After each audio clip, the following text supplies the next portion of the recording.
Good morning. I promise this will be the last time I will get up on the stage with the microphone. I'm hugely impressed to see so many people here on a Saturday morning. Well done, it's really good to see everybody here, which is our last main day of the plenary meeting, and we've got the brunch tomorrow as well. Just a few things that I wanted to inform you of and confirm. So we still have some tickets available for the shows in the artistic program for Middle Child, which is here at Hull Truck, and Sound Uproar. And we still have tickets for Collider's show, The Money, which is a matinee at the Guildhall this afternoon and in the evening.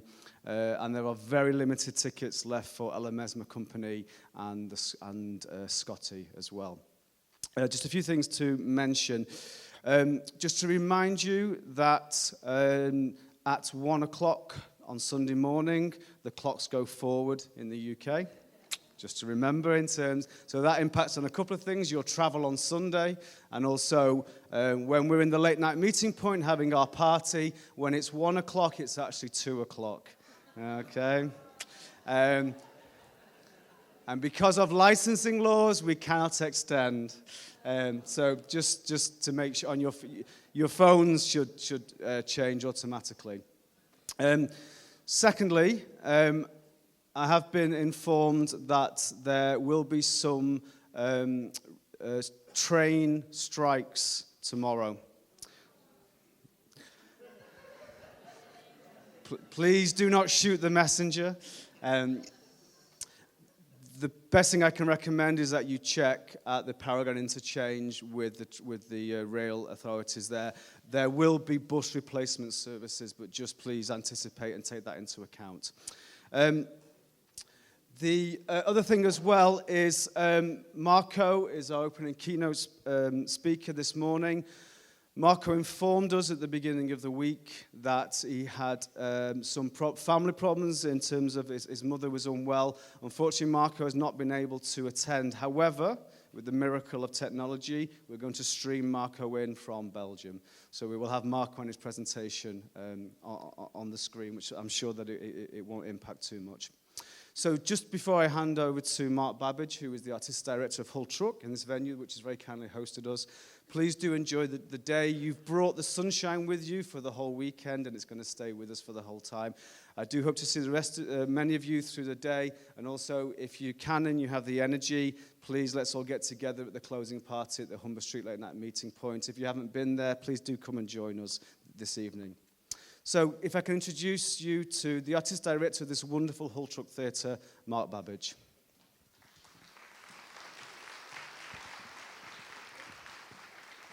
Good morning, everybody. Fantastic to see you all. Well done for getting up early, for those of you partying last night. Thanks, Chris, for wearing the same shoes as me. There is a director colleague of mine in the city who quite often I turn up at things and we're dressed exactly the same, and we're collectively known as Gilbert and George of Hull. So I don't quite know what we look like, Chris, but you've got more hair than me, anyway. Welcome. It's such a thrill to have you in this building, and it really does mean a lot to us. And thank you for all your energy and creativity. It really makes a difference, I think, when this building is populated with conversation, with the ebb and flow of artists exchanging ideas, audiences.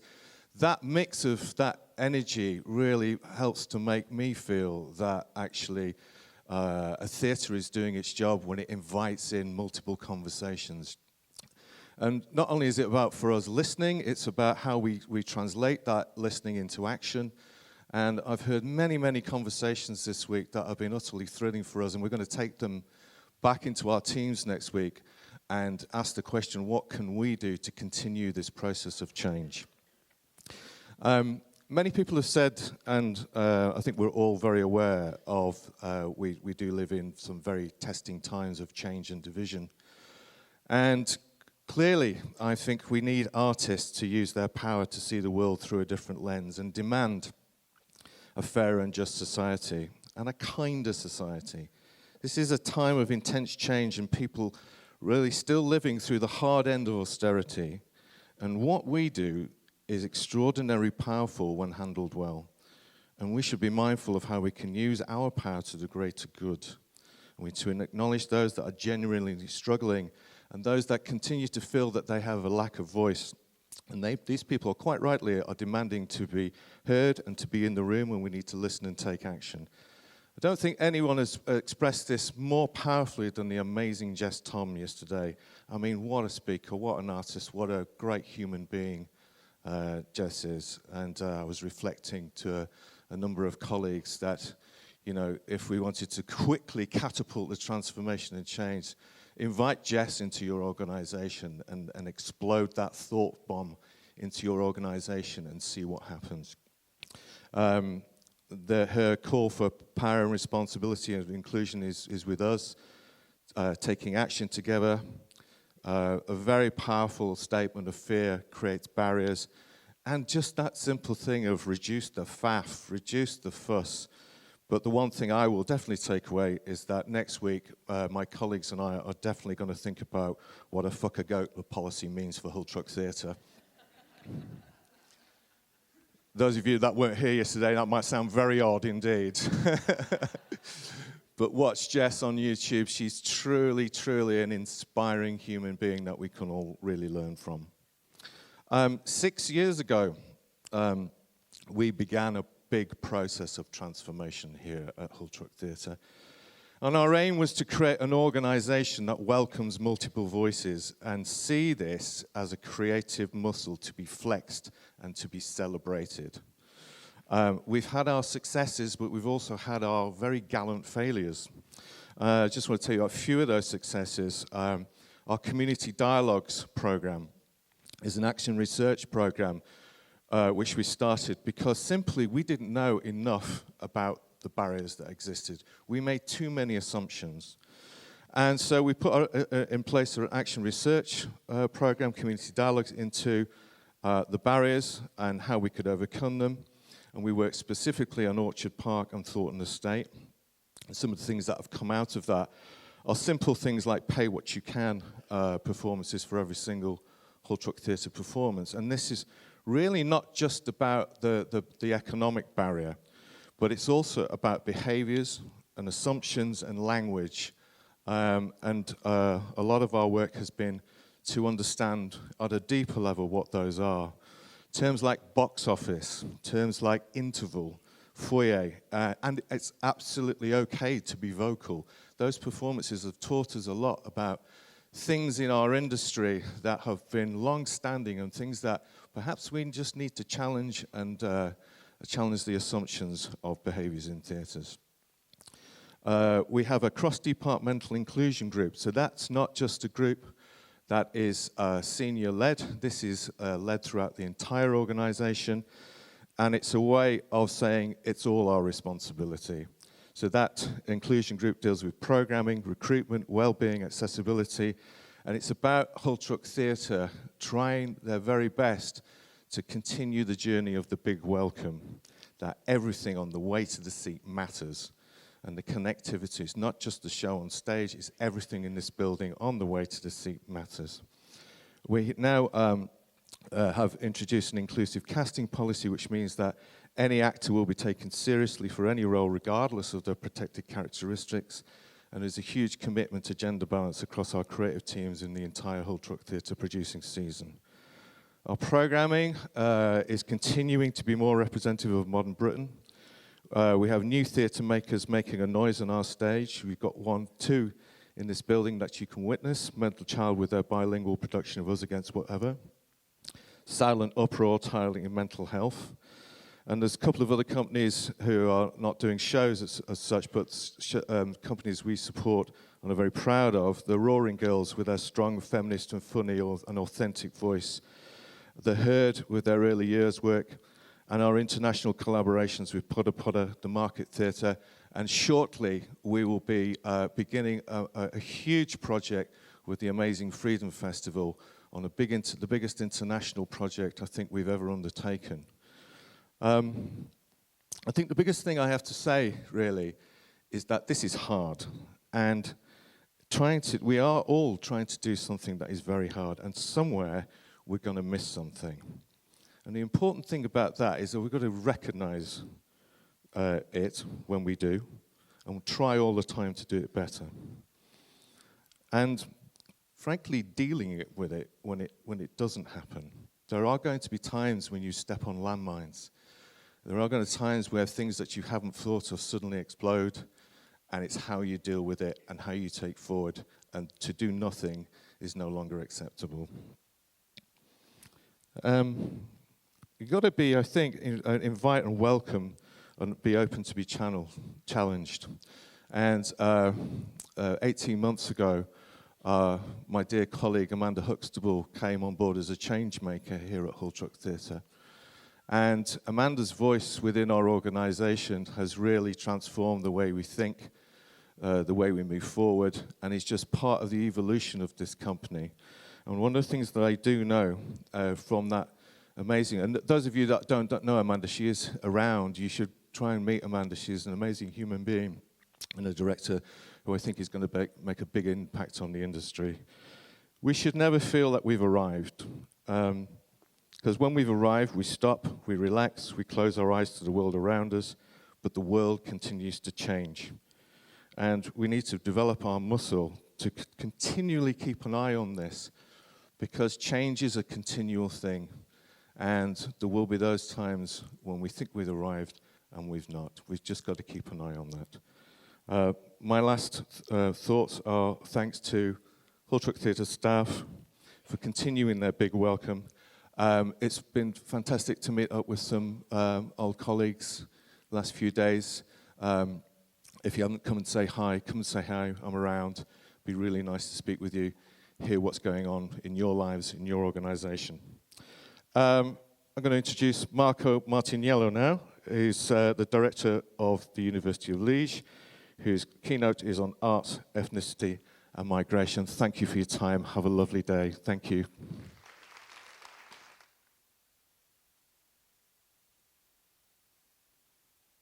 Okay.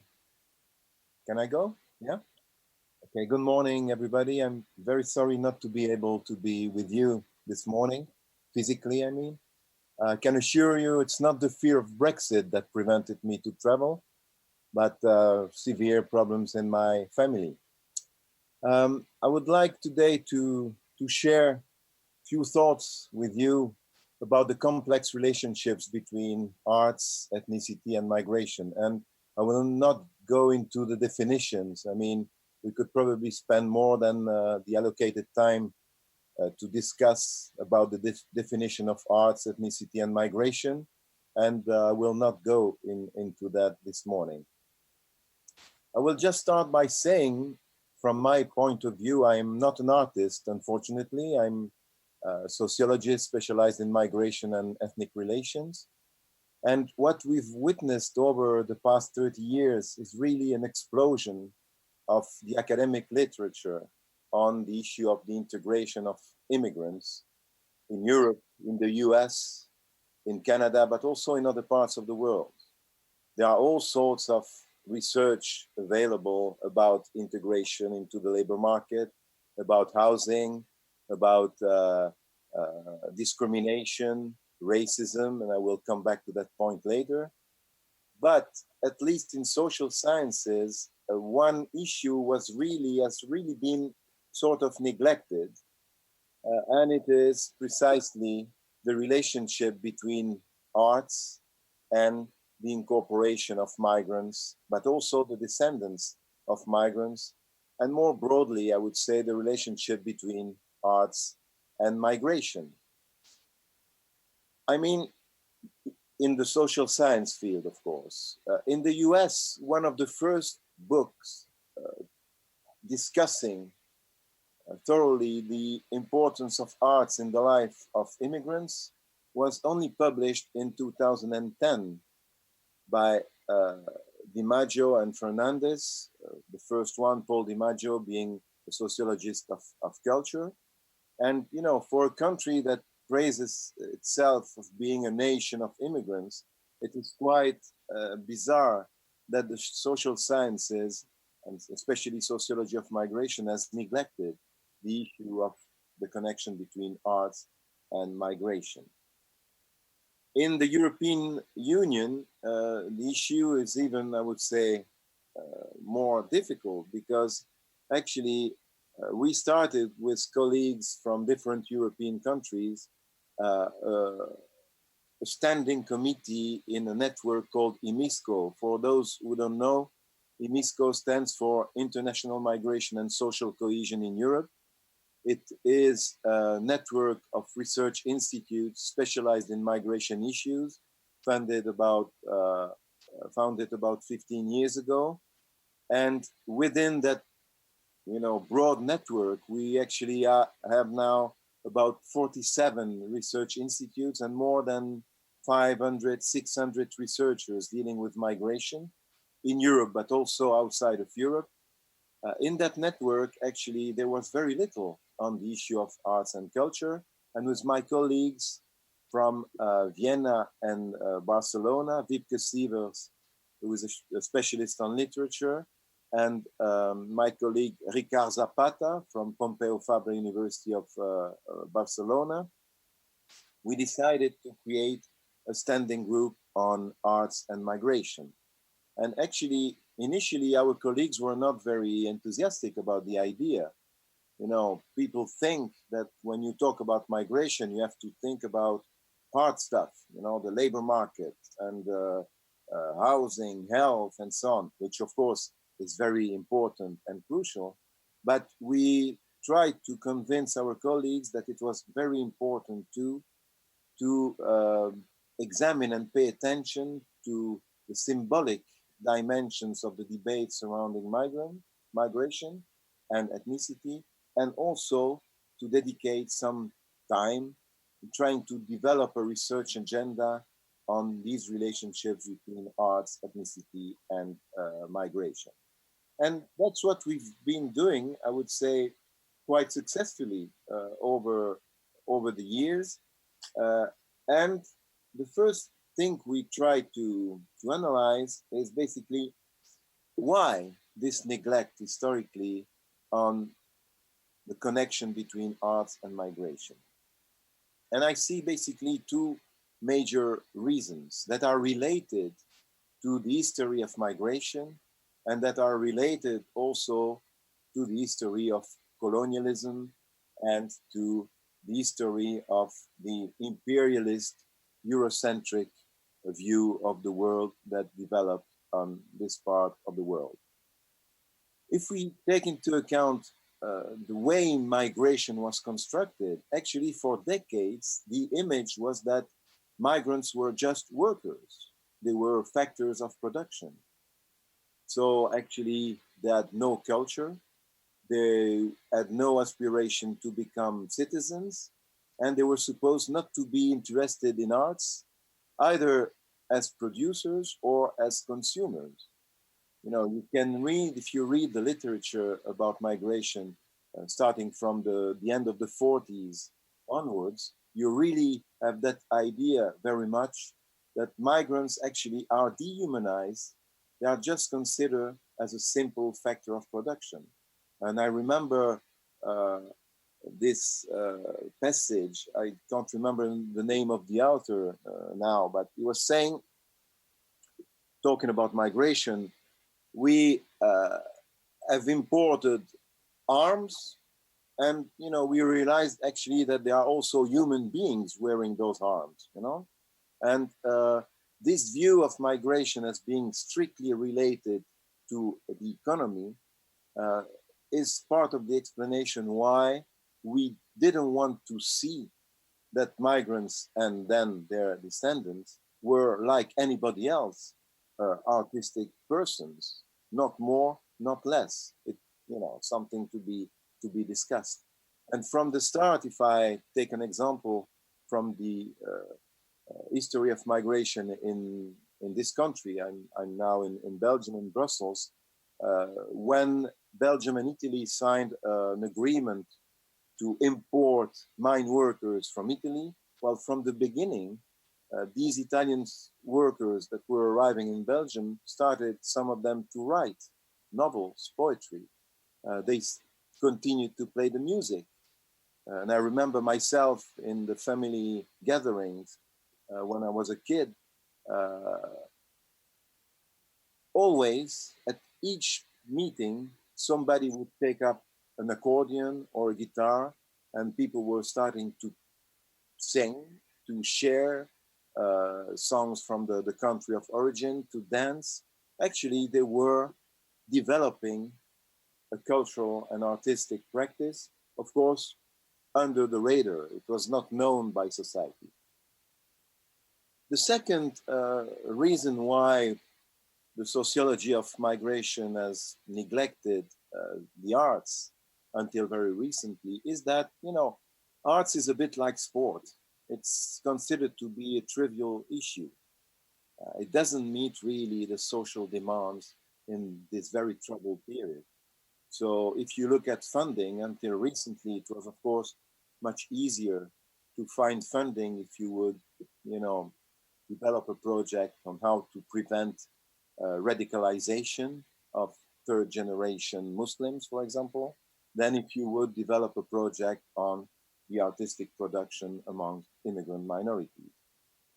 And so this is a view I'm with my colleagues, we are really challenging very strongly. We do believe that, you know, arts like sport have really a lot to tell us about the changes that occur on a daily basis in our society. And so it is, we think, very important to look at those issues.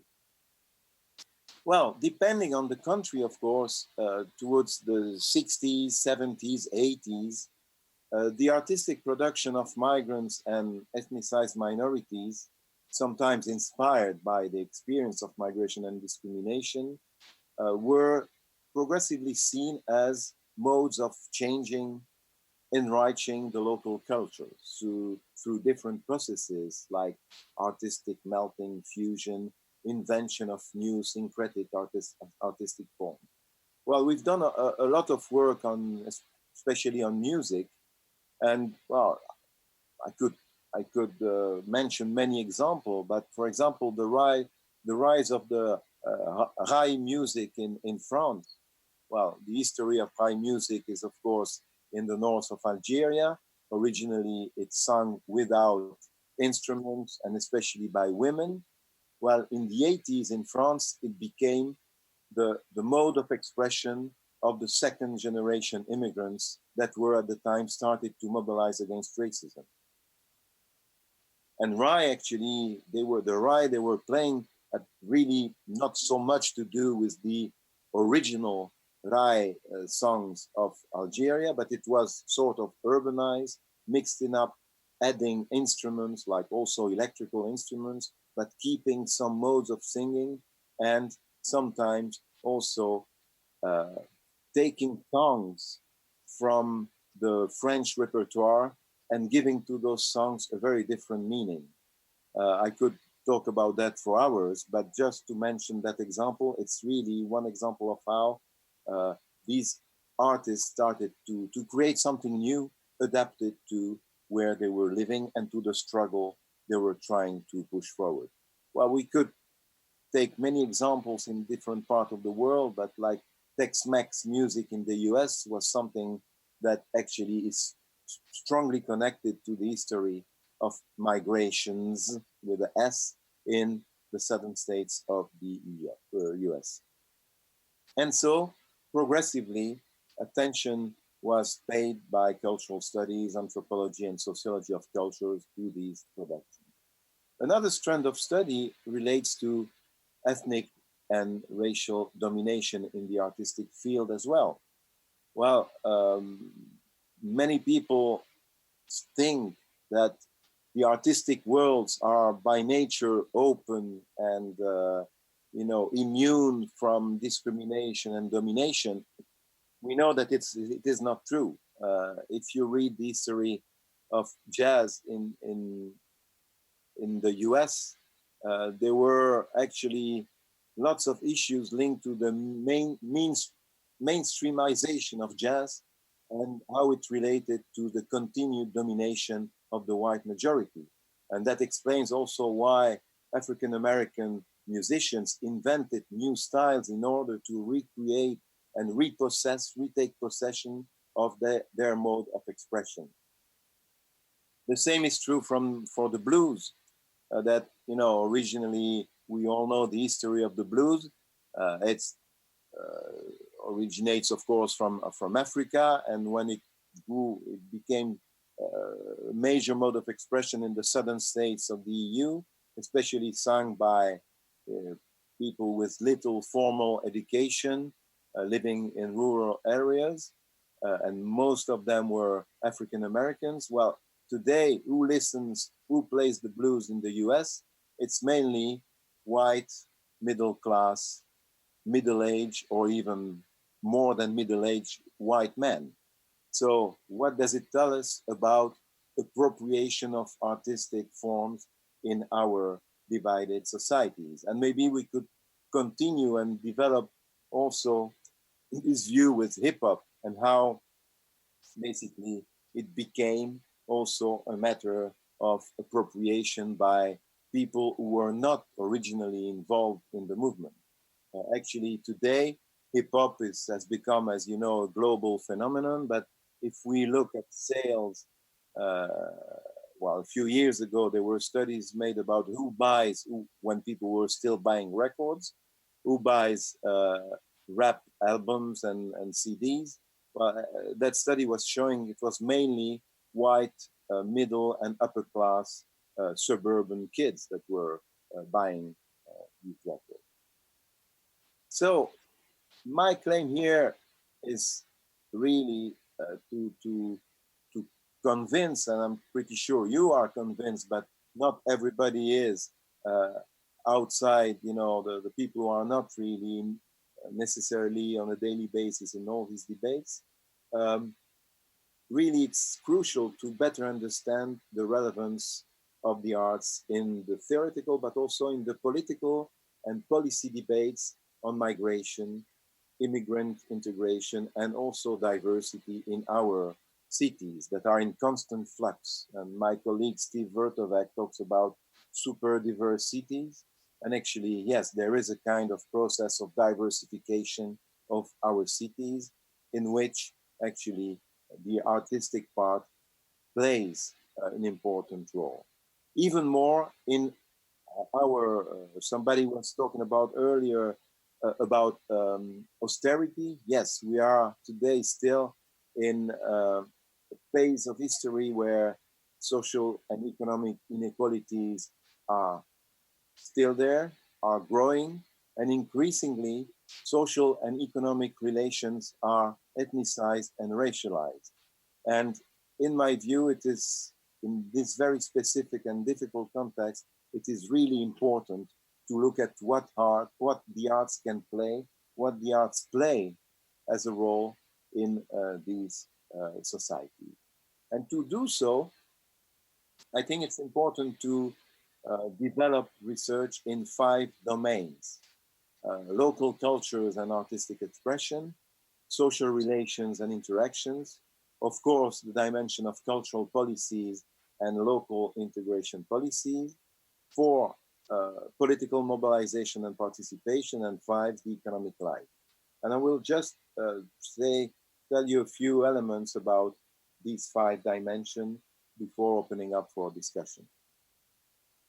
So, as I already mentioned, um, the, when people meet in our societies of immigration, and by the way, I take here the opportunity to claim for a broader change of paradigm that we should really make in Europe.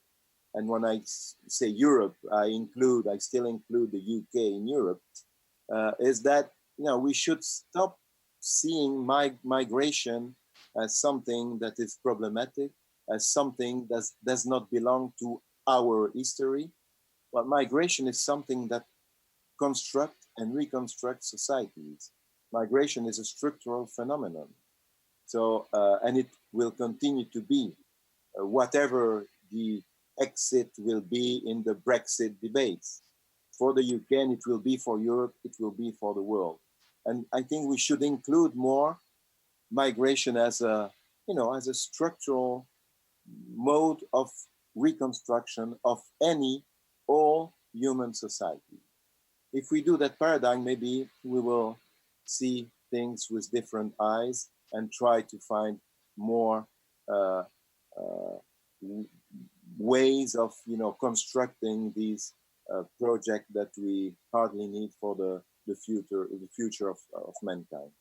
So if we go back to more practical and even local things, I insist on the local because many things now happen also at the local level with an interaction with the global level. Well, I'm with you today.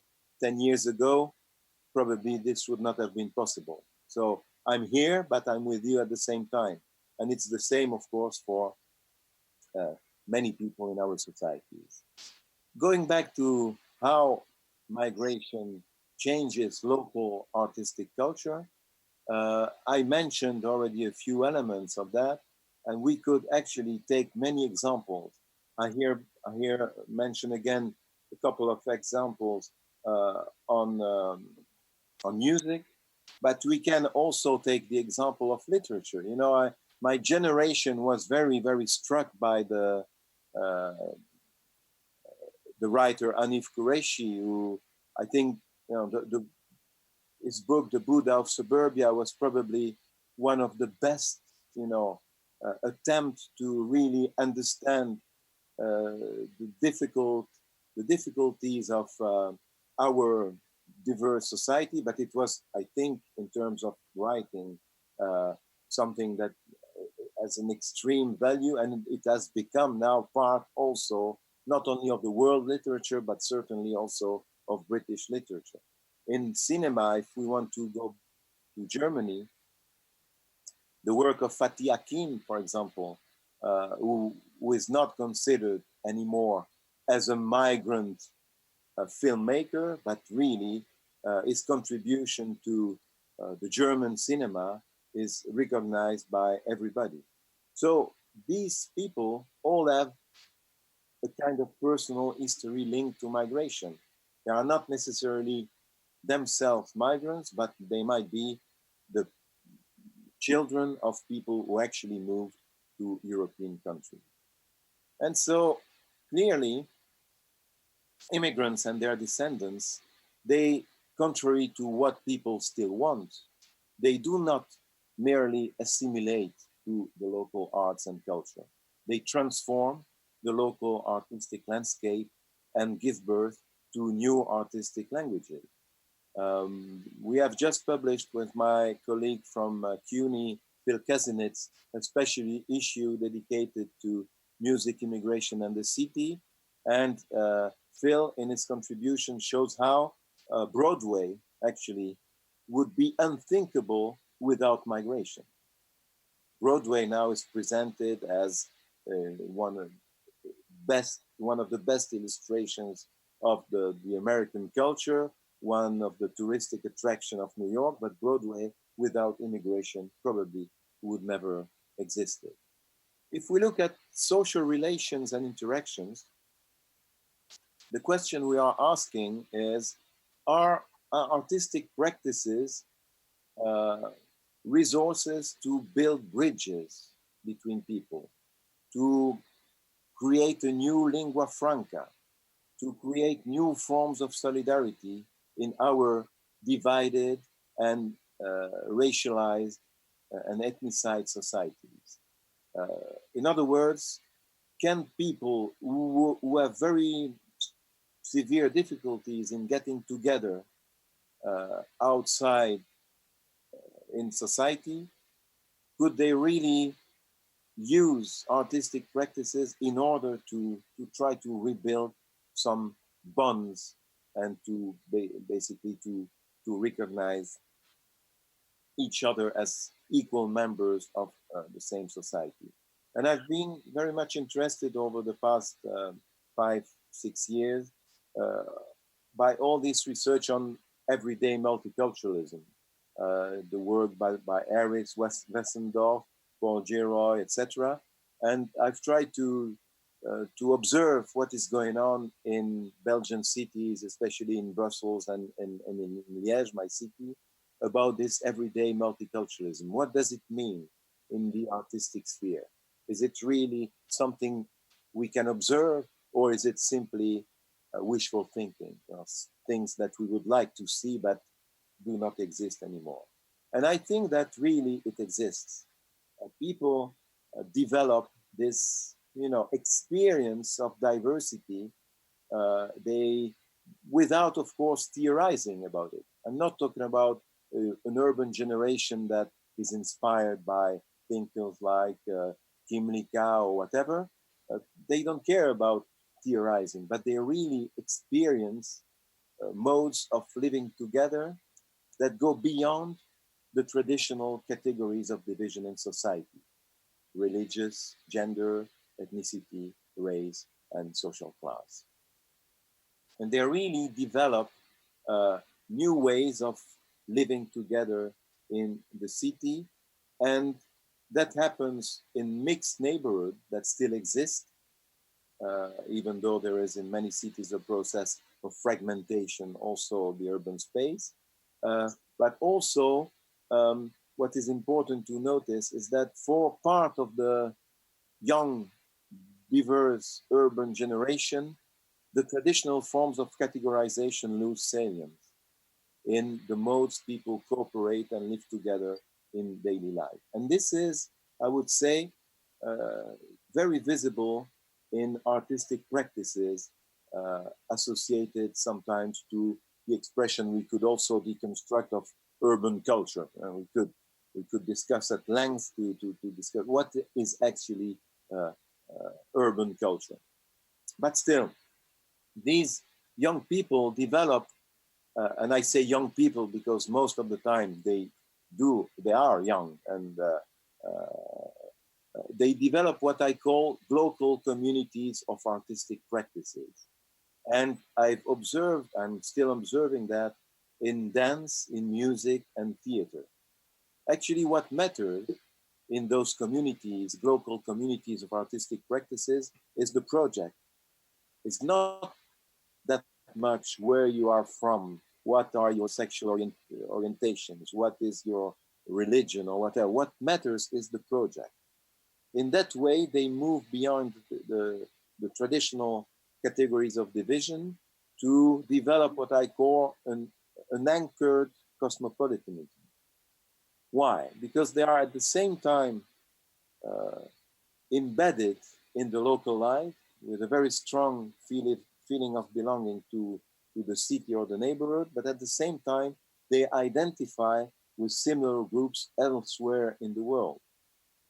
There are all sorts of connection between, for example, the people of the poor suburbs of Naples in Italy and people in the favelas in Rio that are made possible by also new technologies. And therefore, the role of internet and the new technologies is very important to develop these transnational connections that allow the development of what I call this anchored cosmopolitanism. Of course, there are also patterns of physical mobility. If you take the example of dance, for example, well, there are all year round, and especially in summer, there are all sorts of camps and workshops and festivals of dance that, allow people from the entire world, that urban generation from the world, to get together and to share things around their same shared love for dance and their similar approach to the place of the body in the world, so to say. So these local communities of artistic practices actually, and here I quote my colleague, a colleague from the University of Tilburg in the Netherlands, Jan Blommaert. He talks about online, offline communities, because actually, of course, as I said, internet is very important, but also physical meetings conserve keep relevance for these people. So there really are the connection between offline and online activities. And recently, there was an example in Belgium, and I'm not going to read this, in order to show how, artistic projects can really help recreate bonds in our society. A very interesting project was developed in Belgium called Refugees for Refugees. Actually, the idea was to put together refugee musicians in Belgium coming from different countries, from Iraq, Afghanistan, Tibet, whatever, Syria, etc. And in order to see what they could exchange. And you know that this idea that music is universal doesn't mean that all the musicians understand each other very, very easily, of course. But this project led to a first CD that was unanimously acclaimed. They started to tour in Belgium and abroad with all the difficulties, because some of the musicians didn't have documents in order to travel. And recently they developed the second phase of the project, publishing a second CD. And when they launched the CD, the concert was in one of the major venues in Brussels called the Ancienne Belgique. It was sold out. And now this group, Refugee for Refugee, is going to play in all the summer festivals in the area. And it was quite interesting when you look at the public that go to that concert, because you could say, of course, it's only people who are already open and convinced that go to those concerts. But I could see people from many different origins. I could see people from different generations. So it was really a mirror of the diversity of society.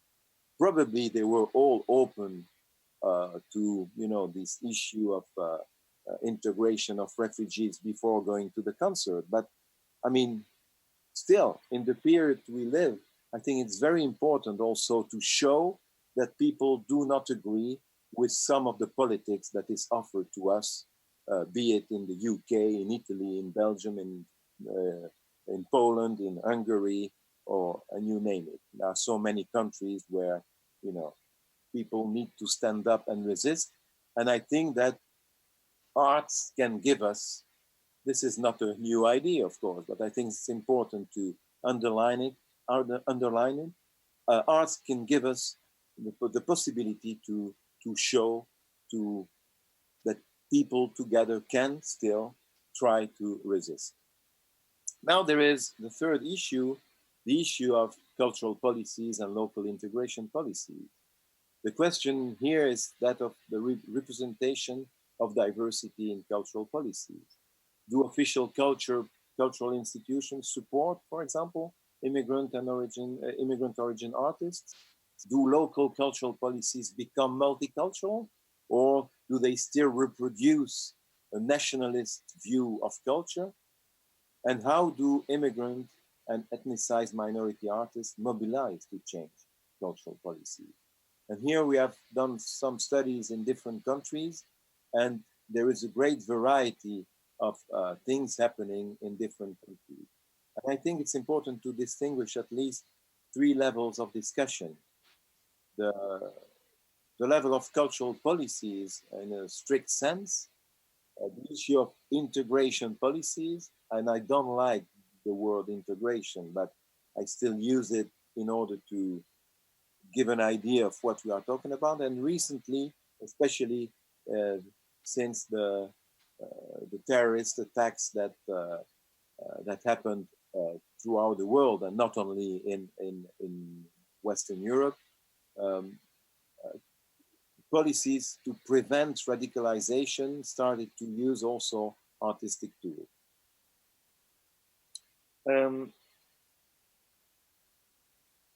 In terms of, I will just say a few words about the first discussion, cultural policy. There seems to be a tension that has not been solved between two approaches of cultural policies. The option we could label as cultural democracy, opposed to the option of democratization of culture. Well, democratization of culture deal with this idea that there is a high culture, which is very often defined within the nationalist project, and that this elitist national culture should be spread out to the lower classes. And actually, this is a very common view in France. This is the Malraux view of, let's bring high culture to the neighborhood. Let's democratize elitist culture. But on the other hand, there's more, and this is important when we talk about ethnicity and migration, the option of developing a cultural democracy. It's basically to favor a bottom-up approach and to look at what people do in society, what type of cultural and artistic expression develop, and from there try to recognize that as being part of a patrimoine commun of all the residents in a society, and even beyond, if we want, of mankind. And we are still in this tension today, and in different countries in different ways, but I think it's very, of course, I do, they are not necessarily totally in opposition, but I think that for a very long time, as I said before, the option of cultural democracy was impossible because it was considered that there was nothing interesting coming from, I would say, from below, from down there in society, and that people would need it artistic guides into what is good and what is not good culture. If I turn, because time is also moving very quickly, political mobilization through the arts. I think, well, we use that typology and will not go through it, but I think that, the issue, the fourth item about identity building and negotiation is very important. I think that whatever the artistic form, I think that creating is always connected to identity construction, but also about identity negotiation. And in those processes I would say crucial if we really want to create some form of resistance, of protest, and maybe really change what is going on. And here also many examples could be taken that really show that here again, I said all the artistic forms, but probably music has an advantage because I would say it's more accessible to everybody than artistic forms that maybe need more, I would say, code learning before really being accessible.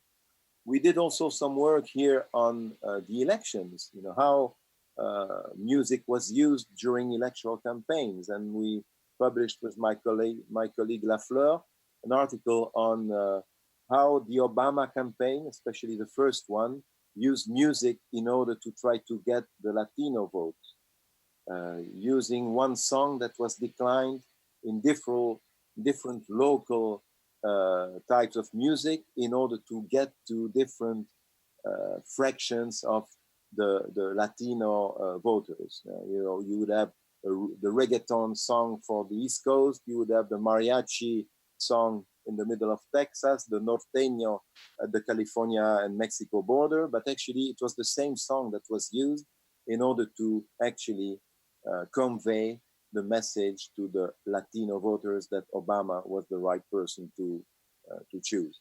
But we cannot say that it succeeded because it's almost impossible to prove methodologically, but we at least illustrated how some politicians understand that they can use some artistic forms to convey also their message, which raises the issue of instrumentalization, of course, of art. And finally, I will help with this issue of the economy. And well, it relates to the marketing of diversity and also of city branding. I think that it has become a very important issue in many cities, the way the diversity will be marketed by using artistic productions of the place. And well, if I take an example, here again from Brussels, last summer there was a festival on hip hop, which took place in Beaux-Arts, which is one of the major cultural institutions in Belgium. It's really the place, the monument of the high culture, opening up to hip hop in Belgium. What is very interesting is that the origin of the project was not in the artistic world, it was the Department of Tourism of the city of Brussels. So it means that this diversity is really transformed in order basically to pursue image and economic goals. The second point we see is that there is a kind of artistic entrepreneurship that develops as a response to discrimination and non-recognition of, for example, ethnicized and racialized artists. So what we see in many countries is that these artists don't even apply for funding anymore, anticipating, refusal or difficulties in order to, I don't know, it is in all the countries, but here you have to fill in many forms, many very complex forms, and report all the time for what you do. In Belgium, there is a kind of status of artist, but in order to get it, you have to prove that you have performed something like 200 shows, for example, over a year. I mean, who can do that in a country like Belgium? It's almost impossible. So in order to get around all that, people organize by themselves and develop their small artistic firm in order to continue their work. And so in the end, this has a kind of positive impact on employment as well. And of course, the other side of the coin is that sometimes, well, the governments are not so tempted to continue to address the issues. So I will stop here just by giving the last word to Gérard Mortier, who was an opera director. And a few weeks before he died, in 2014, he released an interview with one of the major newspapers in Belgium. And excuse me for maybe the bad translation, one thing he said was that politicians consider artists and intellectuals to be negligible as a decorative framework. If everything went well, we would not need artists, but the great revolutions we face are frightening people. They are fleeing from materialism. So I am at least convinced that this fear can be filled with art, science, philosophy. Art does not reconcile us with life. It helps us to face better. And I think this is really a crucial statement for the development of our multicultural and super diverse society. Thank you for your attention.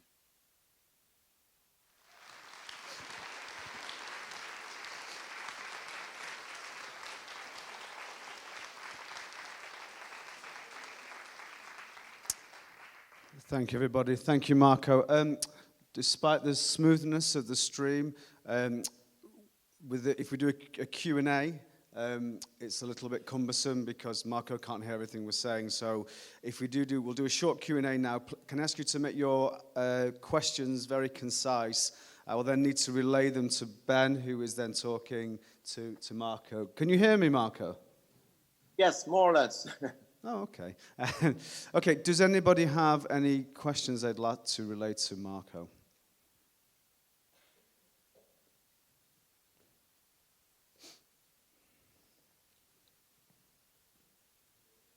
Yeah. Work. Yeah. Thierry Gourmelin from France. I have a question about your network of research. I would like to know if you are working with a philosopher or sociologue other thinker coming from Africa or other countries. So can I just confirm that you're asking Marco about his network of research? Yeah. Ben, can you pass it on, please?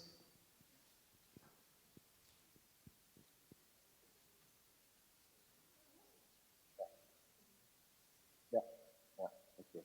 Can I respond now, or you take? Yeah.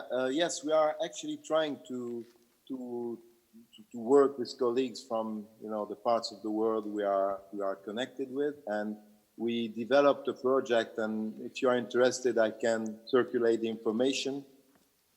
A project with our colleagues from Congo.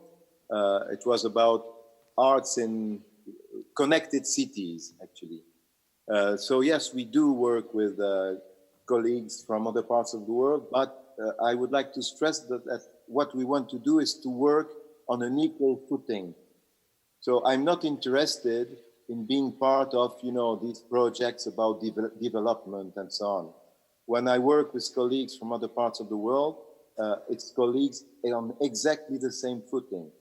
And I would like to revive also an idea that was developed about 25, 30 years ago about reciprocal social sciences. So instead of, continuing this idea that we Europeans have the right to study the South and to teach them how to do what they need to do, I would like to have even more scholars from the various places in the South to come to Europe to teach us how to do things and to give us, their analysis of our society. So I'm really in favor of developing these reciprocal approaches to the issues of diversity, migration, or whatever. And of course, it's not that easy because we are still very often caught in this development paradigm, which in my view is not necessarily the best to develop the type of reflections we are trying to develop. Okay, do we have any more questions? Okay, thank you. I'm being okay. Please wait for the microphone.